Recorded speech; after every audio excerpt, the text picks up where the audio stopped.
All right, I just sort of lost a bit of footage. So we're just gonna pick up where I left off. I'm not gonna go backwards because I'm just repeating the same pattern pretty much. So I just did a row of spikes. You can see the spikes going down here. So now I'm gonna go back to the other side, and there I'm gonna switch yarns. So the way I'm switching yarns is I'm just carrying them up the side. You can't really do this if you're not planning on putting a border around it, but if you are planning on putting a border around it, it's a lot easier to not have to weave a bunch of ends in. So I've chained one, I've turned, I'm going to single crochet across my row.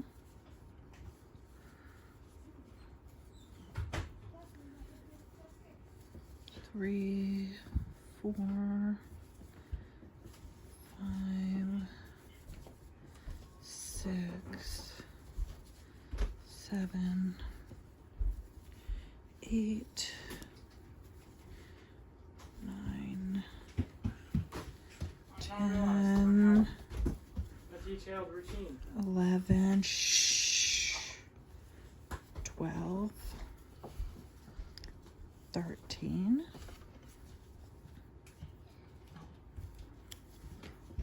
14, and then in the 15th stitch, in order to change our color, you're going to do the first part of your single crochet with your original color.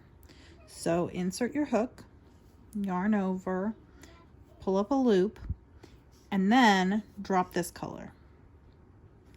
Pick up your second color, and I like to bring it in front of.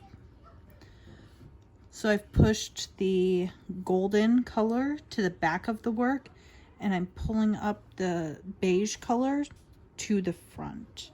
And then I pull this, by pulling on your yarn here, you change the amount of tension on your second loop on your hook right there. So I like to hold that down against the back of my work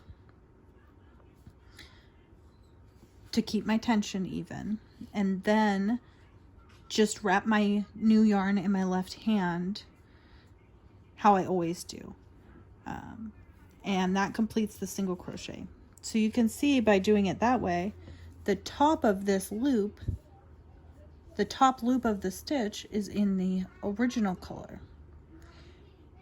and the first chain, the turning chain of the next row, is in the new color. So chain one, turn, and I like to make sure every time I turn that I'm not tangling my two yarns. So now onto the spiking. I'm only actually doing the spike in every other stitch. So here's a spike, here's a normal single crochet, here's a spike, here's a normal single crochet. And I think this is kind of cute, these little by doing it every other row and doing every other stitch in spike, you almost get these cute little heart-like shape. Maybe they're like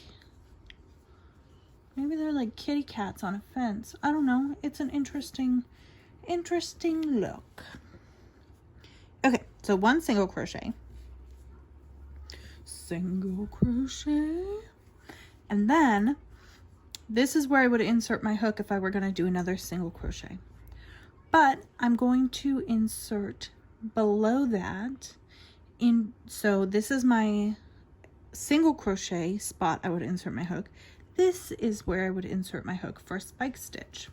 So you can see my yarn is going to be going around an entire row of stitches, not just the very top of the stitch. So it's important to make sure you pull this loop all the way up to the same level. If you don't, your stitches are going to be really tight and it's going to kind of pull the fabric and bunch it up. So make sure that you're at the same level and then complete the single crochet. Okay, so one more single crochet, single crochet, spike stitch. So this is where I would single crochet, so I'm going to move down from there and do a spike stitch, single crochet,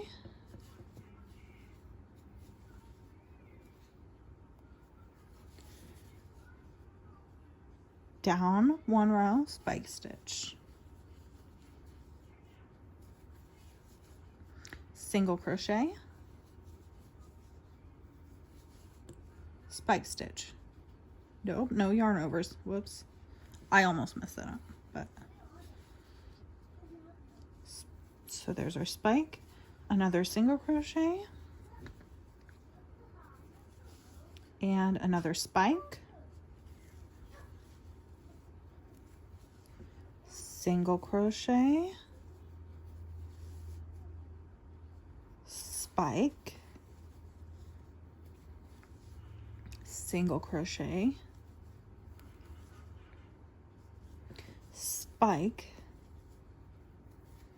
and then one more single crochet to complete the row.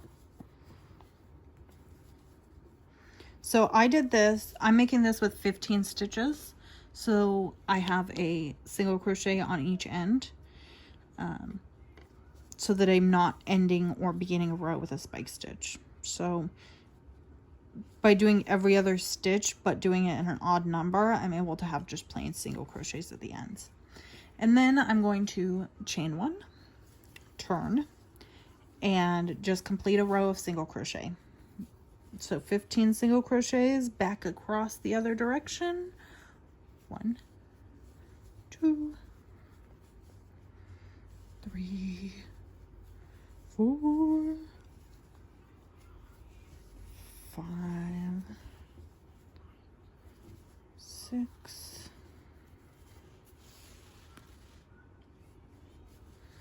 7,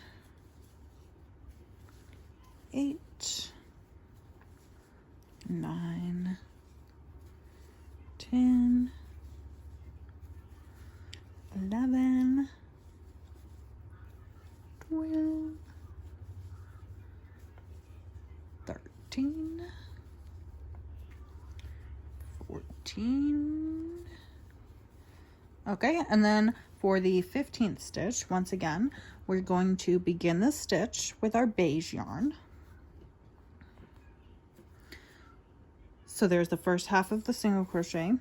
Drop this yarn at the back of my work, pull this yarn up to the front of my work, secure that beige yarn by just pinching it between these two fingers, and finish that single crochet stitch.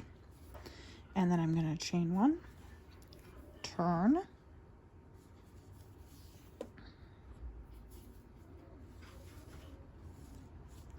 and do another row of spike stitches. So single crochet first,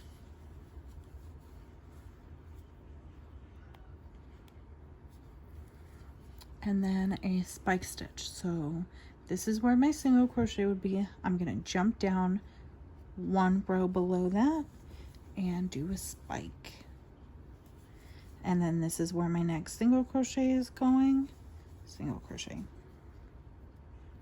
So one thing to keep in mind, especially if this is the first time you're doing a spike stitch, is this is my next stitch, right? But I'm not working directly into that one, I'm working below it.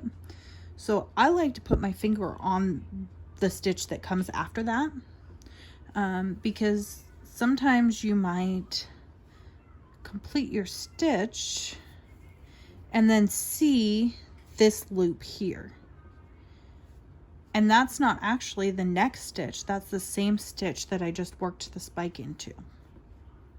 So you don't want to inadvertently be multiplying your stitches here. And you can do that, of course, by counting each row as well. But I just like to keep my thumb on the upcoming stitch. So single crochet, and then I'm doing the spike for this one, so I'm going to put my thumb right here, complete my spike, and then I know exactly where my single crochet is going because my thumb was already there. Now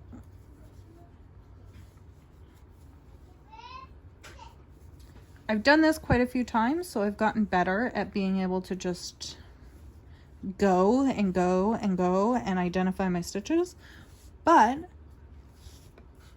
I still occasionally do that. I actually do that with a large variety of different stitches because I'm trying to learn how to crochet without looking at my work. And